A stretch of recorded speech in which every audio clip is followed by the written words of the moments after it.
Bismillahirrahmanirrahim. Assalamualaikum warahmatullahi wabarakatuh. Ismi Aisyah Lovely. Ana min fasil lughah al-arabiyyah wa adabiyah hasaniyah. Uridu an asyrah anin nidami dalali.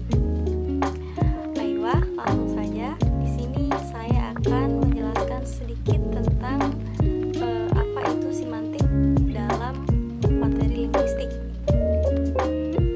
Semantik dapat diartikan sebagai ilmu tentang makna atau tentang arti, yaitu satu dari tiga tataran analisis bahasa: fonologi, gramatikal, dan semantik.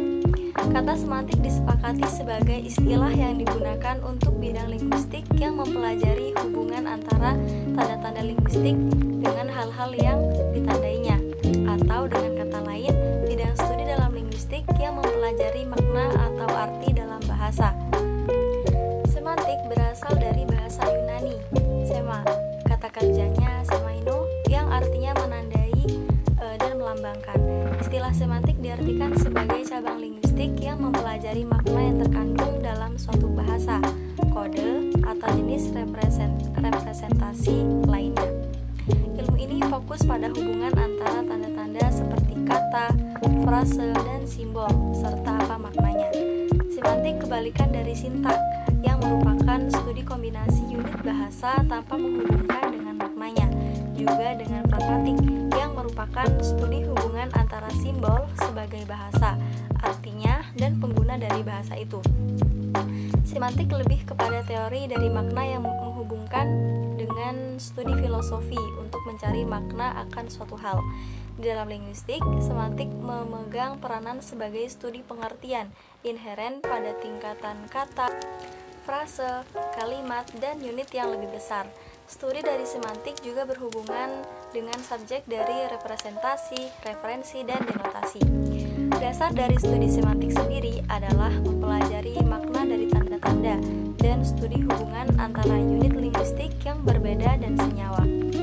Ahmad Mukhtar Umar mendefinisikan ilmu ad-dalalah atau semantik sebagai berikut: adirasatul ma'na awil ilmi alladhi yadrasul ma'na aw dhalikal far'u min ilmi al-lughati allati yatanawalu tadriyatil ma'na aw dhalikal far'u alladhi yudrisu syurutul wajib tawafaruha fi razmi hatta yakunu qadiran ala hamlil ma'na.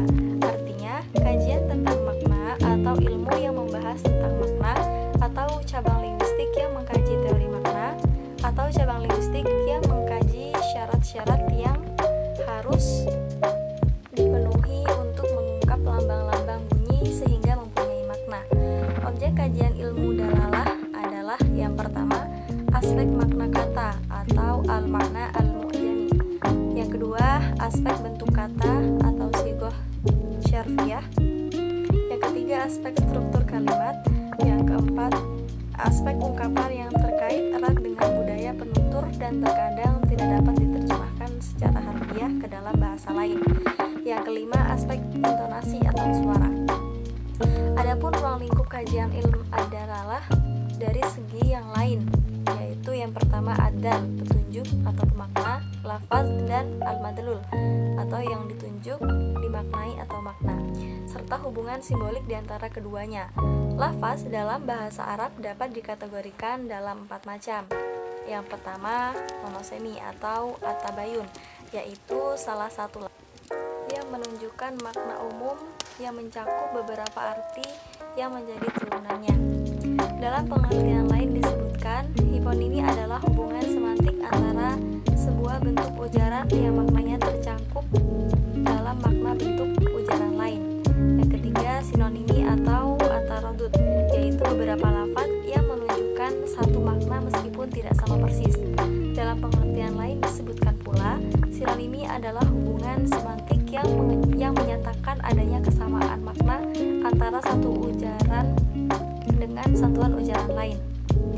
Yang keempat, polisemi atau ta'adud al-makna, yaitu lafaz dari satu makna jika dua makna itu tidak saling berlawanan maka disebut al-mushtarak al-lafzi, dan jika saling berlawanan maka disebut at-tadad atau antonimi. Selanjutnya, apakah manfaat semantik itu? Manfaat semantik antara lain, yang pertama, bagi seorang wartawan, seorang reporter atau orang-orang yang berkecimpung dalam dunia persurat kabaran dan pemberitaan. Mereka barangkali akan memperoleh manfaat praktis dari mengenal semantik. Pengetahuan semantik akan memudahkannya dalam memilih dan menggunakan kata dengan makna yang tepat dalam menyampaikan informasi kepada masyarakat umum. Tanpa pengetahuan akan konsep-konsep polisemi, homonimi, denotasi, konotasi, dan nuansa-nuansa makna tertentu, akan sulit bagi mereka untuk dapat menyampaikan informasi secara tepat dan benar. Yang kedua, bagi mereka yang berkecimpung dalam penelitian bahasa, seperti mereka yang belajar di Fakultas Sastra, pengetahuan semantik akan banyak memberi bekal teoritis kepadanya untuk dapat menganalisis bahasa atau bahasa-bahasa yang sedang dipelajarinya.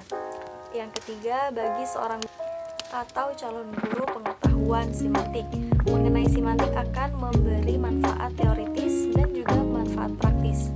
Manfaat teoritis karena dia sebagai guru bahasa harus pula mempelajari dengan sungguh-sungguh akan bahasa yang diajarkannya.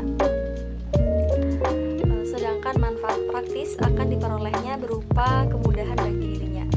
Semantik yang merupakan cabang linguistik dalam penelitian juga bisa dijadikan sebagai pendekatan, dan tujuan pokok dalam penelitian semantik adalah agar pendengar memahami dengan baik makna yang dimaksud dari perkataan atau pembicaraan lawan ungkapan yang dibacanya, dan juga untuk menghindari penggunaan bahasa Arab dari kesalahan semantik menyangkut bicara atau ungkapan-ungkapan yang dibacanya, dan juga untuk menghindari penggunaan bahasa Arab dari kesalahan semantik menyangkut pemilihan dan penggunaan kosakata yang tepat sesuai dengan struktur dan konteks kalimat, termasuk juga kesalahan penggunaan istilah dan